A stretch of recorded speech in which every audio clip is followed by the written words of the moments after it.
Hola, Francisco, encantado de saludarte. Hola, buenos días, ¿qué tal? ¿Qué tal? Hablábamos no hace mucho sobre tu anterior libro, Mr. Señor Brown. Ahora presentas Emily o los Juegos del Poder. Dos libros en muy poco tiempo, ¿verdad? Sí, bueno, ha salido así. Sí, ya llevaban escritos una temporada, pero se han publicado juntos, sí. ¿Y qué podemos encontrar de similitudes, diferencias entre los dos libros? Bueno, son exploraciones, ambos son exploraciones de cómo comportan las personas cuando se les pone ante situaciones límite. Es un poco lo que puede juntar a los dos libros. Abundan en la idea esta de que la novela es una serie de personajes con unas características que se ponen en juego en unas situaciones y con una serie de leyes sociales y psicológicas. Es un poco la misma idea en las dos novelas. Ajá. Sí, porque el título, digamos que también usas el nombre de una persona, bueno, de una persona, ¿no? En principio era Mr. Señor Brown, aquí es Emily. Sí. ¿Esto por qué te da por poner nombre de personas? Bueno, es también una política editorial. Yo hubiera preferido otro título en realidad. Sí, a mí me hubiera gustado más la directora general, Emily. Pero no les parecía suficientemente comercial en la editorial y bueno, pues optaron por Emily o los Juegos de Poder. Ajá. Yo creo que me ha quedado mejor la directora general, pero bueno, eso las editoriales saben mejor que los autores en los títulos que hay que poner. Al menos en este han incluido el subtítulo este de O los Juegos de Poder, ¿no? Aquí dando una pista ya de lo que nos podemos encontrar. Sí, esa es la idea, orientar un poquito al lector sobre de qué va la novela, que es efectivamente eso, un análisis de lo que pasa cuando la gente se le pone en situaciones de poder, cómo reaccionan y cómo se ven influenciados también por otros poderes que hay alrededor, pues poderes económicos, políticos, etcétera. Esa es un poco la idea de la novela. Uh-huh. También recordando la antigua, bueno, la pasada entrevista, que comentabas que, bueno, que tú también has escrito cosas de poesía y tal, y de ensayo, pero bueno, llevas dos seguidos de ficción. Sí. Compagino las dos cosas. Escribo, bueno, aparte de mi trayectoria y mis cosas que hago de ciencia y tal, escribo poesía casi continuamente, prácticamente todos los días, y también escribo novela. Me gusta compaginar las dos cosas. Son ámbitos muy diferentes en realidad. Sí, ya veo. Y bueno, eso es otra cosa. Leyendo tu currículum, la verdad es que, como diría Raúl Cimas, me quedo picueto, porque tú, la gestión del tiempo, la verdad que es una de tus virtudes. Me organizo bien, sí. Si no me organizara bien no sería capaz de hacer tantas cosas. Sí, madrugo mucho y trabajo de manera muy sistemática. Escribo prácticamente todos los días, un ratito después de levantarme y otro ratito antes de acostarme. Y soy bastante sistemático, sí. La verdad es que la gestión del tiempo lo llevo bien. Sí. O sea, a este ritmo yo creo que llegarás, ¿cuál es el propósito? ¿Un libro al año? ¿Un par de libros al año, más o menos? Sí, mi idea es escribir un libro al año, uno de poesía y uno de novela. Otra cosa es que luego se publique. Claro, eso ahí... editorial, pues... Pero bueno, yo los voy a escribir. Luego ya si se publican, pues estupendo. Por lo menos van a estar ahí como alternativa, ¿no? Sí, estarán ahí, sí. Respecto a Emily, ¿qué resumen nos puedes hacer? ¿Qué sinopsis así para un poco alimentar aquí a los lectores? Bueno, pues Emily es una mujer profesional de mediana edad que trabaja en una empresa y que de repente pues le ofrecen ser directora general de un ministerio, que es un cargo pues de designación, es un cargo político que te designan para ser directora general. Y a partir de ahí pues entra en contacto un poco con estos juegos de poder que se habla en el subtítulo. Empieza a ver en sí misma pues cómo actúa este poder económico y político, la interacción entre las empresas y el poder político, y luego también ella al mismo tiempo pues tiene una relación con un chico, David, en la que ejerce su poder. Y se ve un poco pues cómo evolucionan los dos poderes, como el poder de Emily sobre David evoluciona a la par que el poder de, digamos, este entramado político económico sobre ella. Y yo creo que hasta ahí puedo contar, porque si no sí. hay que desvelar demasiado. Sí, está bien, está bien hecha. De todas maneras, ¿con Emily buscas que el público se identifique o prefieres mostrarla neutra? ¿Con sus actos, con su gestión de la situación? Bueno, yo a Emily he querido darle complejidad.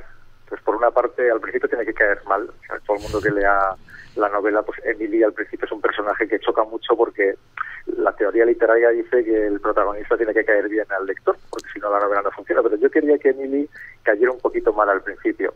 Y luego la vamos entendiendo. Según van sucediendo cosas y según Emily va desarrollando su propia conciencia y según va hablando ella, porque al final quien habla en la novela es ella, al final acabamos comprendiendo de alguna manera por qué ha hecho lo que ha hecho y por qué no podía hacer otra cosa, o bueno, a lo mejor sí que podía hacer otra cosa, porque hay otro personaje que es Paula, que es un poco el reverso de Emily, que actúa de una manera diferente. Pero yo quería darle esa complejidad y hacer que Emily fuera una persona real, que no fuera un personaje de cartón piedra. Quería que fuera una persona real con sus contradicciones y con acciones que a lo mejor están mal y que son reprobables, pero que tienen una razón. Quería explorar eso precisamente. De todas maneras, a nivel literario también metes algunas innovaciones, como el tema de la voz en off, ¿no? Que aparece que empezamos en tercera persona, va cambiando a segunda, luego lo que dices acaba en primera persona. Sí. Te gusta liarla, ¿eh? Te gusta liarla. Sí, yo quería hacer algo, eso es muy arriesgado porque a los editores no les suele gustar estas cosas, estas innovaciones, quieren cosas más normales, pero yo quería hacer esto. Yo quería que al principio hubiera un narrador, una voz normal, en off, que va contando un poco la historia, y que después llegara un momento en que alguien hablara con Emily, ese alguien viene a ser un poco su conciencia, y que al final estuviéramos o viéramos la historia de Emily contada por ella misma. Entonces al final de la novela, en la última parte, pues ya empieza a hablar en primera persona y cuenta un poco su historia. No tanto para justificarse como para intentar explicar otro lado de lo que hemos estado viendo a lo largo del libro. Y sí que me gusta hacer innovaciones de ese tipo, porque si no, pues hay que hacer evolucionar un poquito la literatura. Y yo a la gente le acaba cansando lo mismo siempre. Eso te quería decir. Y yo te felicito porque si no, parece que estamos leyendo siempre el mismo libro con diferente título, ¿no? Claro, sí, eso es muy aburrido. Hay que intentar darle un poquito de vidilla y ir llevando al lector hacia cosas más innovadoras, sin llegar a cosas incomprensibles de estas muy filosóficas que no se entienden. Me gusta que las novelas se entiendan, que se lean bien, pero que sean variadas. Sí, y dentro de esta novela también encontramos personajes que dan un cierto paralelismo con la realidad, y tú nos comentabas en la anterior entrevista que es fruto de la casualidad, que realmente tú ya lo tienes escrito y de repente empezaron a surgir estos casos, ¿no? En la tele. Sí, es una cosa curiosa, sí. Hombre, a ver, es que esto de la corrupción en la administración y en la política pues es algo que ha estado en España desde hace mucho tiempo. Pues hay muchos personajes que son reconocibles porque es que hay muchos de esos, ¿eh? Aparte del personaje del diablo Zuben, que como he dicho por ahí, pues recuerda a el señor ese del que usted me habla, ¿no? Todo el mundo tiene en la cabeza cierto tesorero del partido político, ¿no? Recuerda mucho a ese personaje, pero es que hay muchos Zubenes por ahí. Hay muchos personajes de estos que han estado haciendo cosas realmente horrorosas para la economía del país y para la política, para la ética y para todo. Entonces no es sorprendente que sean reconocibles porque es que están ahí. Sí, esto a nivel de España, pero en tu primera novela hablas de, bueno, Señor Brown se basa, en Los Ángeles. Aquí ya ampliamos el círculo a Seattle, a Las Vegas, también Los Ángeles. ¿Qué aportan estas nuevas ciudades a la historia? Bueno, aportan otro ambiente y también intentar sacar un poco la trama del sitio donde luego se va a desarrollar todo, que es Madrid. En realidad no se dice nunca que es Madrid, pero bueno, es obvio que es Madrid por los nombres que se dan en las calles y demás. Pero el partido político tiene la sede en la calle Marsella. Bueno, es obvio que es otra calle a la que me refiero y tal, pero bueno. No, pero quería darle también el toque, pues el toque internacional de gente que, también para mostrar pues que los personajes son gente que viaja, que tiene otro tipo de vida diferente al que podemos tener la gente más normal. Es un poco lo que quería hacer al llevarlo a Estados Unidos. Aparte que es un país que me gusta mucho y que, bueno, pues los sitios que relato son sitios en los que realmente yo he estado, claro. Si no podría contarlos. Pero les tengo cariño y me gusta sacarlos en las novelas. A mí especialmente me gusta que salga Seattle porque yo vengo de una adolescencia del grunge, de Pearl Jam, de Soundgarden y mira, y de alguna manera pues me gusta que aparezca esa ciudad. Sí, es una ciudad muy muy bonita, no para de llover, y donde está pues llueve muchísimo, pero tiene cosas muy muy curiosas y muy bonitas, la sala del puerto y tal, el tótem que hay allí, una cosa muy muy bonita. Y culturalmente también es una ciudad muy muy importante. Sí, eso dicen, ¿no? ¿Y qué tienen los juegos de poder que siempre acaban con líos de corrupción y cosas de estos entramados que dicen, madre mía, si es que enseguida que rascamos aquí sale de todo? Pues no sé, yo creo que es que atraen a cierto tipo de gente que no tiene otra cosa, que no tiene otro sitio donde ir y acaban entrando en política. Luego tampoco tienen ningún sitio donde volver, porque son gente que entra en los partidos con 15, 16 años y que está ahí toda la vida sin hacer nada. Y claro, ese tipo de gente pues es muy fácil luego llevarla hacia la corrupción, porque es que no tienen nada. Yo creo que es un problema sistemático de los partidos políticos españoles que que eso, que tienen a gente ahí en cargos muy importantes que son gente de partido. No son profesionales que se dedican un tiempo a la política, que es lo que yo creo que debería ser la política. Claro. Una estación más en la vida profesional. Pues tú eres un buen, no sé, funcionario o empresario autónomo, sabes hacer cosas, pues que pasas una temporada por la política y luego vuelves a lo tuyo. Pero esto de ser político profesional desde que tienes 15 años, pues es que eso, claro, al final conduce a estas cosas de corrupciones, porque es que no tienen donde caerse muerto, como se dice vulgarmente. Claro. O como decía José María García, ¿no? Que van a servirse y no van a servir al pueblo, ¿no? Claro, si es que eso no puede ser. La política tiene que ser pues algo que uno hace durante una temporada, pues 4 años, 8 años, como mucho. Que bueno, pues si quiere hacer las cosas bien, quiere servir a su país, quiere servir a su gente, pues bueno, pues dejas lo que estás haciendo, te vas allí y luego vuelves tranquilamente donde estabas. Y debería ser así de natural. Pero claro, el que no tiene otra cosa, pues intenta lucrarse, intenta forrarse, porque después no tiene nada más. Claro. También se dice, bueno, hay un estudio estadístico que se dice que en los ambientes pues esto, donde hay poder, hay un gran número de psicópatas. No es una opinión, es un dato estadístico. Bueno, quizás sea eso, que atrae a cierto tipo de gente que algunos no han llegado a nada, otros no pueden llegar a nada, y dentro de esos, pues a lo mejor la proporción de psicópatas pues aumenta. Pero sí que también el mundillo este del poder y del dinero pues debe hacer que la gente se relacione con cierto tipo de gente con problemas psicológicos serios, sí. Sí que lo imagino, sí. Es fácil de ver. En el libro seguramente encontraremos cosas que cuentas que son reales y que parecen falsas, y cosas falsas que parecen reales. Cuéntanos una de cada, si puedes, casi un pequeña pildorita. Sí, bueno, no, tampoco es una anécdota, tampoco es muy... Bueno, pues una que parece falsa pero es real, es que un presidente del gobierno llame a una mujer para decirle que le ofrece un puesto porque es mujer. Eso ha ocurrido en España. Un presidente del gobierno, no voy a decir cuál, llamó a una profesional para decirle que la quería de directora general por ser mujer, o sea, para llenar una cuota. ¿Te parece que es algo inverosímil? Pues eso es cierto, ¿no? Eso es cierto. Y luego, pues, al revés, cosas que parezcan...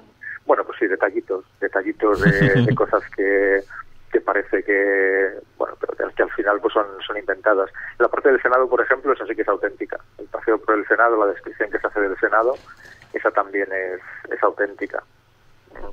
Y ahora no se me ocurre ninguna otra de este estilo. Pero eso es chulo, las novelas ver eso, ¿no? Que el lector que piensas, hostia, pues esto cómo va a ser verdad, y resulta que es verdad, y cómo esto tiene que ser inventado, y no sé, este juego que hay con el lector siempre a mí personalmente me resulta atractivo. Sí, es muy curioso. Hay veces que los editores te dicen, hombre, esto no se lo va a creer nadie, esto te lo vas a inventar, y dices, no, es que esto es verdad. Los editores que juegan otra liga. Sí, ¿no? Y el público también, la gente, los lectores, hay cosas que no te las crees porque te parecen muy peliculeras o muy de novela, muy ficción, y luego son verdad. Y otras cosas que te parecen de verdad y el autor se las está inventando. Eso también, la parte de escribir, el detallito de cómo se escriben las cosas, tiene también mucha amiga. Y dentro de los personajes de la novela, ¿hay alguno? Porque hay personajes con vertiente científica dentro de la novela. ¿Hay alguno que hayas depositado un poquito de tu currículum, de tu personalidad, de tu carácter en alguno de ellos? ¿Que te puedas sentir mínimamente...? No. He intentado que no, porque entonces son novelas muy aburridas. A mí estas novelas en las que... En mi caso, pues si pones un profesor universitario, pues al final acaba siendo tú.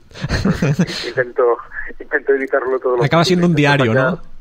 Claro, acaba siendo un diario, acaba siendo autoficción, que estuvo de moda una temporada, pero que al final acaba siendo muy aburrido, porque es hablar todo el rato de yo.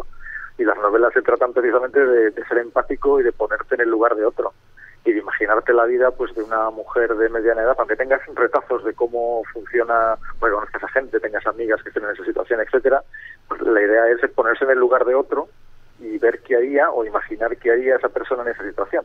Siempre teniendo en cuenta cosas de la realidad, porque al final los personajes son creíbles porque reflejan de alguna manera la realidad. Pero he intentado salirme todo lo posible en esta y en la anterior, salirme todo lo posible de la novela, porque si no es muy aburrido, hablar de uno mismo es muy aburrido. ¿Y qué gira te espera con este libro? ¿Sabes ya si tienes alguna presentación a la vista? ¿Cómo está este tema? ¿Lo sabes? Bueno, hicimos una presentación presentación en Valladolid, que es la ciudad donde nací y tal, que estuvo muy bien, la librería Oletum, fueron muy amables, y la idea es hacer una hora en Toledo, en la biblioteca de Castilla-La Mancha, presentando los 3 libros, y luego ya pues cuando vuelva yo de unos viajes que tengo por mi actividad profesional, pues ya empezar a hacer más bolos en más sitios, a ver si se anima la gente y puedo hablar con la gente me pregunta, es una cosa muy agradecida lo de ver a los lectores y que te pregunten por detallitos, me gusta mucho. Sí. Y hacerle pues la dedicatoria, ¿no? Esa personalizada y esto que se suelen hacer, ¿no? La gente también, sí, personalizar el libro y hablar con ellos, y algunos ya se lo han leído, además, vienen ya con el libro leído y te comentan cosas. Está muy... Compartir, ¿no? Compartir el libro, siempre darle una segunda vida, ¿no? Al libro, aparte de escribirlo, luego es vivirlo. Sí, incluso gente que te pregunta por correo electrónico y tal, porque mi correo es muy accesible y tal, te preguntan y estableces un diálogo con ellos, o en Twitter también, pues te van diciendo cosas, eso está muy bien. A mí esa parte me gusta mucho. Hay gente que no le gusta, supongo que porque estarán muy saturados, son grandes escritores que tienen miles y miles de fans, pero a mí, bueno, como estoy empezando y tal, pues me gusta esto de tratar con la gente. Claro, lo poco gusta y lo mucho cansa, ¿no? Parece. Supongo que si tuviera 10.000 personas escribiéndome un correo cada día, pues sí, claro, pues no daría abasto. Pero siendo quien soy, pues bueno, a mí me gusta hablar con la gente. Ya te va bien así, ¿no? Ya te va bien este sistema. Sí, me gusta. ¿Y qué frase podemos decir del libro para enganchar a ese lector que está dudando, oye, pues si darle una oportunidad, si no darle, porque con toda la amalgama de publicaciones que hablan, esa frase que puede hacer que el lector se enganche al libro? La frase, yo creo que va a encontrar un reflejo certero de la sociedad española contemporánea. Esa puede ser la frase que puede atraer a la gente. Y un análisis también de personas en situaciones de poder. Otra cosa que quería explorar y que creo que es una buena entrada a la novela. Alguien que quiera explorar cómo se desenvuelven las personas ante situaciones de presión, situaciones de poder, situaciones, entre comillas, mafiosas dentro de la estructura administrativa y social española, esta novela le va a interesar. Genial, pues yo creo que das ahí un poquito una pincel, una tapita, ¿no? Cuando vas al bar y te ponen una tapita que dices, quiero más, ¿no? Bien. Pues eso está bien. Oye, y proyectos ahora que seguramente, vamos, conociendo tu habilidad para gestionar el tiempo, seguro que estás haciendo alguna cosita, algún borrador, alguna cosilla que estás ahí, ¿o no? ¿O te prefieres un poquito de descanso? No, ya he acabado una novela prácticamente entera. Bueno, está acabada, está ya entregada, la estoy moviendo en editoriales y demás. Y tengo otra al 80% y otra al 50%, que voy escribiendo de manera alterna. La siguiente va sobre el tema del acoso escolar, que es un tema que quería tratar. Y luego tengo otra también sobre el abandono de los padres, que es otro tema que también me interesa mucho. Esto, cuando los padres se hacen mayores y tal, los hijos pues tendemos a abandonarlos y dejarlos por ahí. También quería explorar ese tema. Vamos, están ya prácticamente acabadas y las estoy moviendo a ver si alguien me las quiere publicar. Ajá. O sea, te gusta moverte en el ámbito de lo social, ¿no? Sí, el análisis de las personas, lo social, la sociedad actual, que es lo que más me interesa, porque la novela histórica está muy bien, pero a mí, pues no, como lector sí, pero para escribirla, pues no me llama. Y la ficción pura, pues tampoco. No me gustan cosas que sirvan a la gente y que sirvan a mí para entender la sociedad y a la gente pues le diga algo. Ese es el tipo de novela que a mí me gusta escribir. Has comentado que escribes alternativamente 3 novelas, ¿no? Digamos, ¿cuándo paras de escribir en una y comenzar la otra? ¿Cuando necesitas ideas y dices, bueno, voy a descansar la mente de esta y voy a enfocarme en la otra? ¿O es un plan que tú de un calendario? Bueno, dependiendo del sitio donde esté, del estado mental, por decirlo así, en el que esté, del humor que tenga, pues escribo unos trozos de una cosa, escribo otras cosas de otra. Pues me pongo a pensar, por ejemplo, en el tema de esto, del abandono de los padres, de los asilos y tal. Pues si me surge alguna idea, pues la apunto y luego pues por la noche pues la escribo. Entonces, bueno, pues como tengo varios temas que me interesan, pues voy rellenando poco a poco las novelas. Y como tengo un esquema desde el principio, yo soy muy sistemático y me hago desde el principio un esquema de todos los personajes, cómo son, cómo va a ser la trama, los diferentes tipos de trama, cómo se entrelazan, los diferentes escenarios que va a haber, incluso un poco la estructura de los diálogos, pues me resulta bastante fácil luego irlo encajando todo. Luego está claro la tarea de pasarse 2 semanas prácticamente encerrado, leyendo el último borrador, intentando ya pues coser todas las costuras. Que cuadre todo, ¿no? Quede pulido, sí. Y luego, claro, la revisión del lenguaje, porque hay que escribir mucho, pero hay que revisar muchísimo, muchísimo. Es como de 1 a 5 el tiempo que se tarda si tardas 1 hora en escribir algo, luego tardas 5 en revisarlo para que quede de una manera decente. Eso es. Bueno, pues aquí presentas Emily o los Juegos de Poder, publicado por Plataforma, una novela policíaca que, bueno, ya vemos que por dónde van los tiros y que tiene muy, muy, muy buena pinta. Oye, pues ha sido un placer nuevamente, Francisco. Pues lo mismo digo, muchísimas gracias por volver a invitarme. Sí, y bueno, y según el ritmo que llevas, seguramente que no será la última charla que tengamos, ¿eh? Bueno, espero que no. A ver si hay editores que se animan a publicar las cosas que voy escribiendo. Seguro que sí, porque esta carrera hay que seguirla. Ha sido un placer. Muchas gracias. Muchísimas gracias. Un saludo. Un placer.